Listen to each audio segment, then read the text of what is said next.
Welcome to Driven, the Unscripted Success podcast, with your hosts, Mike Menino and Nariman Hamden, bringing you insights and stories on achieving personal, professional, and financial success.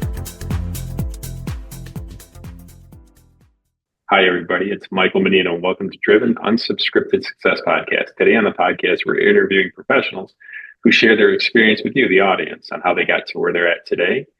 And zooming from the beautiful island of Orlando, Florida, we have Bruno Fonseca. How you doing, man? Doing all right. Can't complain. Nobody's going to listen, right? No one. We were talking off camera about Bruno has a couple restaurants. Could you do me a favor and tell everybody, what you do and how you got to where you're at today? Well, I've been in the restaurant industry for about 30 years. I've been cooking for 26, almost 27 years now. I've been very lucky of working under some great people, and that taught me a lot.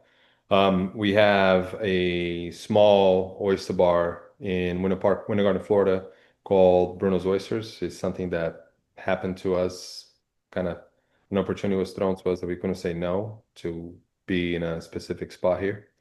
And we also have Foreigner Restaurant, which is much more planned. It is a small chef's counter restaurant. We take care of about 11 people a night and 11 people at a time and 24 people at a night. And we do about 4 nights of service a week. Awesome. That's great. What is your specialty in there? It's hard to say. I think the specialty of the restaurant has changed. We change our 11-course menu every other month. Out of the 11 courses, 8 change. And we do that to try to run parallel to the local farming community here. So the local farming changes quite a bit because of the weather. Weather in Florida, everybody loves it, and so do I. But, for example, to harvest anything between the months of end of May until about mid to late August it's rough. But we found some hero farms, as I call them, that really make our lives a lot easier. But yeah, we change quite a bit. Try to do as much as we can. A lot of Florida produce. About 90%, if not 100% of the fin fish that we serve at the restaurant is Florida fish. We live in a peninsula. We try to promote that as much as we can. And with some touches of luxury too. We want to make sure that it is a meal that is memorable, a meal that is special, and a meal that is very nurturing, to say the least. Nice. I notice there's a lot of competition in the restaurant space. What sets you apart? What comes easy to you that doesn't come easy to everybody else? I think that the biggest message that the restaurant has is that we are not there. It's not a stage for us as myself and the team. Is nothing but a space that we take care of people. We're very proud of what we do and what we serve and what we cook and what we pour. But more than anything else, we're there to take care of the guests and to ensure that the guest has a unparalleled experience. We want the restaurant to be transportive. We want we want our guests to come in and feel at home. I often say that we only have the restaurant because I can welcome 11 strangers to my house every night. I love that. That's awesome. And that's honesty, really. It's a piece of home, and we want the guests to come in and to relax and to enjoy themselves and to just let go. We don't show a menu. The menu the restaurant is a full trusted chef experience. You can say that you may have an allergy, and we can tend to it given the due time that you make the reservation. But nothing. You're gonna walk in potentially hating, let's pretend, beets, and leaving saying, I love beets. I've just never had them right. Things silly like that, but honestly, it makes a world of difference because you gave us a chance to introduce you to something that you may not have liked before. That's super cool. Now, help me understand that you don't give them a menu. Help me understand that a little bit. Well, if I were to come in and sit down, how does that work? That's an interesting concept. I like it. You get nothing. The only thing you get is incredible service, by my team. Um, Hopefully the food will be delicious, which knock on wood. 90%, 98% of the time it is. Yeah. And beautiful wine done by our sommelier Brett. So we do you don't get a menu. The way and the guest knows that. The guests they go online, they click on a schedule or calendar, I should say, and you are choosing the date and time that you're going to show up, and you tell us I'm allergic to tree nuts or I'm not allergic to anything, and that's that. And we take care of you. And we start with 1 to 3 courses that never leave us. On the midway through the meal, that's a course that never leaves us. And on the way out, there's a course that never leaves us. And then everything else in between is entirely different every 2 months. That is super cool. I've never heard of anything like that. At the end, you do get a little souvenir, which is the menu that you've had with the wine pairing that you could have chosen. And that's that. Do the waiters, kind of hit you up and think what would be best for you? There are no waiters.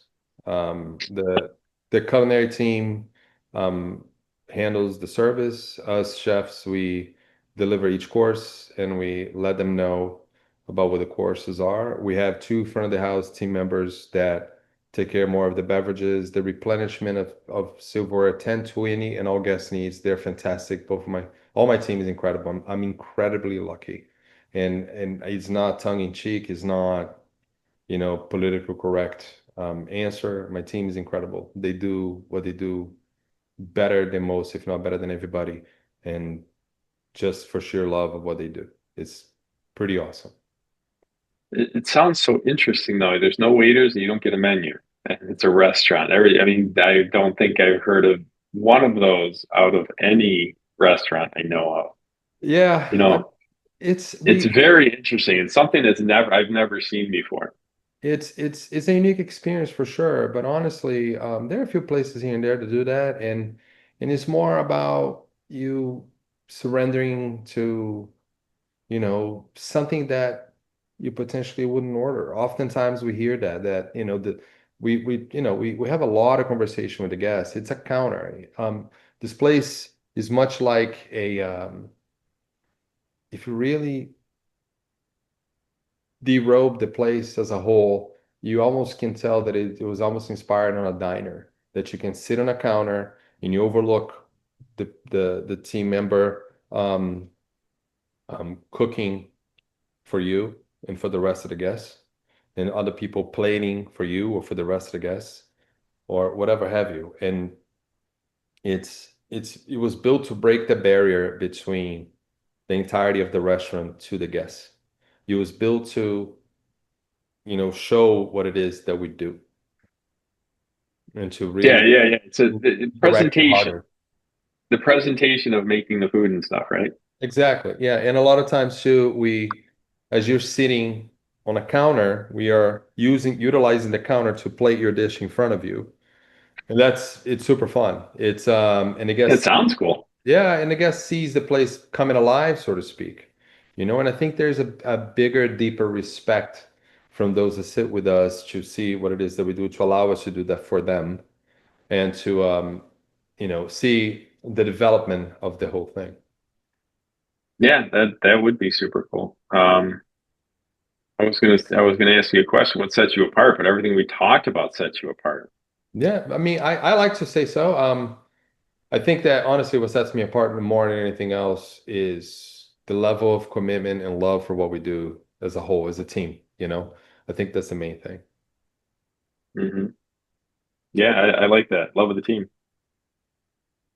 Um, if you got a good team, man, it's hard to fail. It is. Honestly, I think that, a lot of times people, I talk to friends in the industry or to friends of mine, and they often say to me, so who you have working for you? And I often tell them like, they don't work for me. They either work with me or I hope to be working for them so they can stay longer and they can improve and take care of the restaurant even better than they already do. Yeah, I agree with that. That's a great statement. I love that. Honestly, What? Go ahead. no, honestly, I try to live by it. Without them, the restaurant is nothing. It's just four walls. I agree. I agree. So, what is one of the biggest challenges you had to overcome over your career? Um, I had quite a bit. I know it's hard to pick. When you ask a business owner, they're always like, pick one. You gotta It find it one. I've had quite a bit. I don't come from money. And this is not a sad song and dance. I don't come from money. I come from parents that worked for a living, that didn't inherit anything or anything like that. I came from I'm from originally from Brazil, from Rio. I came in. Rio de Janeiro. Yes, sir. Oh wow, that sounds. How was that place? That sounds like an amazing. It's it's incredible. Honestly, I equate Rio to um, the best girlfriend you ever have, but unfortunately, she beats you up a little bit. She cheats on you a little bit, and you still love her, and you still want her back, and she still loves you. It's Rio. Yeah, that's Rio in a nutshell. Wow, It's that's a it's crazy. it's incredible. I We are very people from Rio originally. We're very much like New Yorkers. We're very proud to be from where we are, from where we're from, and we take a bad rap that is a harsh city and this and that, but we love taking care of people. We love saying, we say hi to the people that we don't know. It's very very different. You know what I mean? You can be walking around in Rio and you can say, "Hey man, how you doing? Hey, what's going on? How are you? Have you seen this? Have you seen that?" Is a different place.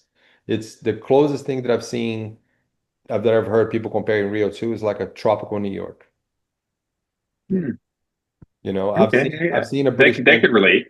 Yeah, I've seen there are lots of expats from different countries there, and I've seen a British man saying that Rio is the only place in the world that he's seen a homeless person smile. It's, It's crazy. I love your Um, analogy of a girlfriend that beats you up and you still love her.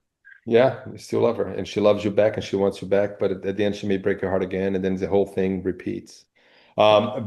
Yeah, I got to the States in an opportunity to play basketball. I ended up not doing that. Ended up staying a little bit longer. Ended up playing water polo, and then afterwards I got married. I was married to my first wife. And we, ended up staying, just falling in love with US. I love and respect this country so much. I'm very lucky to be here, to have the opportunity that I've had, and I try to seize every moment of it. Um, the and I fell in love with culinary and the restaurant industry. I think that it takes either crazy person or an athlete or a little bit of both for you to love and do this well. The adrenaline rush and the addiction to that really drives us to do better. I agree. And my dad had a couple restaurants, and everything you're saying is 100% true. It's crazy, and I'm sorry to hear that your dad had a couple of rush. He did. We had Colorado. It was delis. There were delis. Oh, It wasn't still, anything special, but still, we made pizza and subs, and it was great for the military guys in Fort Carson, Colorado. It was a lot of fun. that's cool. What's one of the skills or habits that don't get enough credit for contributing to your success? Uh, I think. I think organization and goal setting. I think that I'll tell you just something quick. I didn't go up to a bank to get a loan for this restaurant. Um, this restaurant came out of straight necessity. I was at a point in my career that I was doing consulting for another restaurant. We started to do pop-ups for this restaurant, like a different segment of this restaurant. This restaurant is a very casual place, and the owner had a dream of, which was the owner's Mexican, and it was a Mexican restaurant that did everything correctly. It's great, great food, and the owner had a dream of us doing something, introducing Mexican food on a fine dining scale, and that's my background. It was fine dining for the longest time, as it is now. And long story short, we started to do that pop-up, and he felt midway through it that even though it was successful, there was a big gap in between the pop-up that was fine dining restaurant to a Mexican casual restaurant. So I asked him like, well, our time together as me a consultant and you the owner of the restaurant is coming to an end soon. Let me do just this then. If you're not going to do the pop-up, let me do just this and I'll do something totally different that's not going to be Mexican. And he goes, yeah, sure. So I continued to do it. And that blew up from being a one night a week thing to 2 nights a week thing, from 5 courses every night to 7 courses every night to 3 nights a week, to then needing more of a real home. We were doing all of this, the same style of dining that we do at Foreigner, same quality, same everything. We're doing it all out of 2 satellite burners, a convection toaster oven, and an immersion circulator, which is what a lot of people call the sous vide machine, out of a plant shop. These folks at a plant shop, they were very kind to me, and they gave me an opportunity for us to do that on a coffee counter that they had that fit 12 people. So, started to do for, again, 5 courses, one night a week for 6 people, to then 12, to then 7 courses, 3 nights a week. And the thing just kept on growing. And everything happened too with COVID in the mix. So it It kills a was, lot of restaurants. yeah, a Oh, lot of, good luck. a lot Yeah, of good. restaurants. Yeah. A lot of them went under. So good for you. Good kudos, Yeah. man. That means good management, good financing, good everything. Yeah, it was intense to say the least, During COVID, I basically my second wife, she allowed me to do something here out of the house that was crazy. And because the restaurant, the pop-up couldn't stop because we were getting a restaurant. At that point, I already had an investor who's now my business partner, to sign up to say, we're gonna build a restaurant, we're gonna do this correctly, let's go. And then COVID happened. And then long story short, this with COVID happening, I had to do to turn around and do. I'm sorry, man. Do you mind if I stop for a second? Sure, bro. Sorry, everybody's blowing me up over here. Make sure it's no big problem. No, no, no, no, no.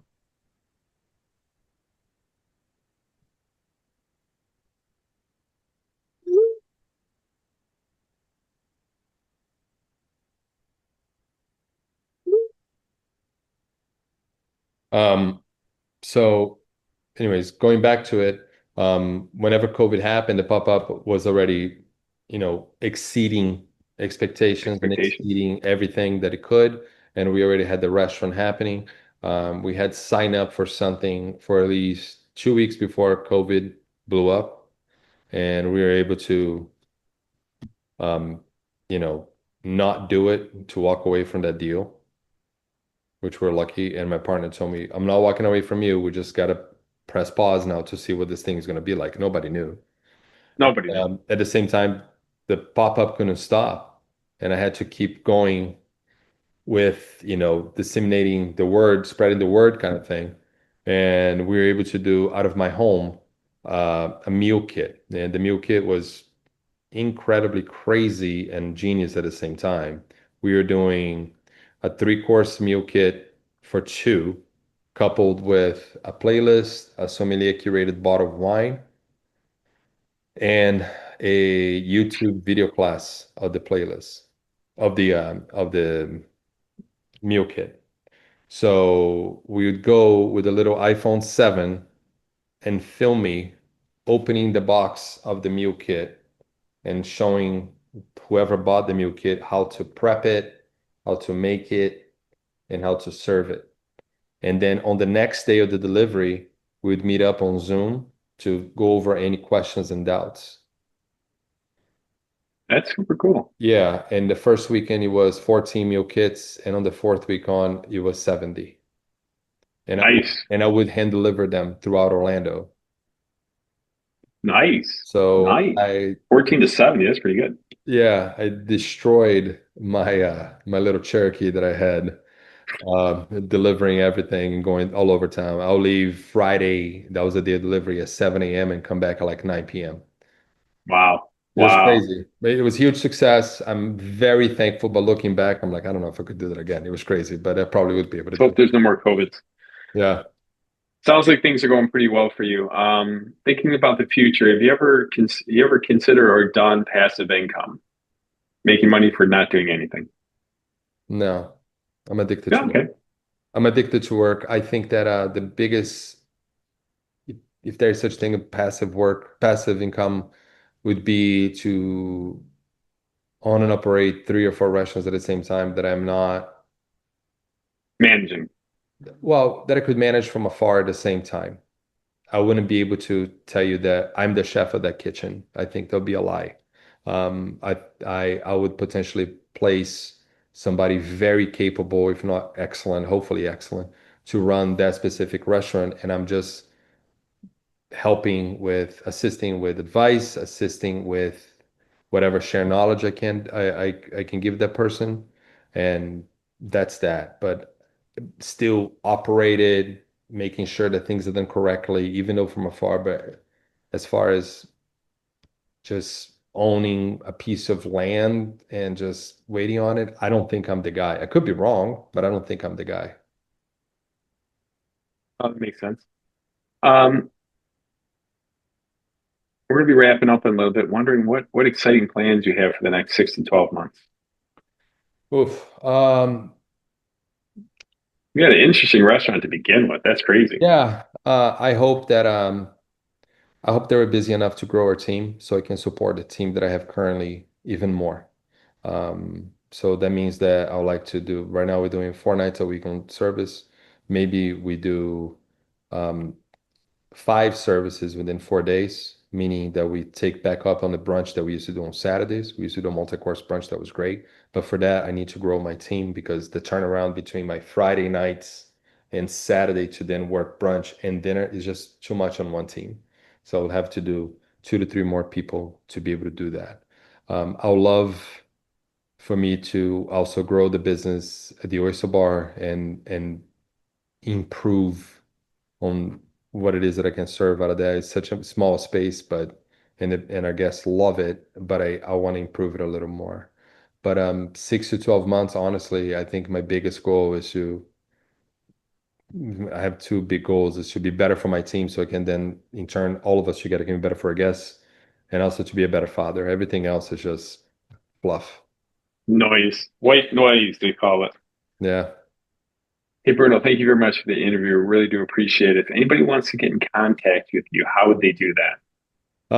Can reach us out at info@foreignerrestaurant.com or just follow us on social media. Foreigner Restaurant on Instagram is easy, and I am typically the one manning that front, so we can definitely chat. Perfect.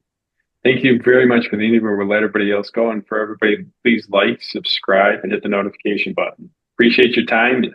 And if anybody would like to talk to Bruno, kind of wealth of knowledge on restaurants. Thank you. Thank you very much. Thanks for listening to Driven, the Unscripted Success Podcast. Want to share your story? Apply to be a guest at drivensuccesspodcast.com/guest.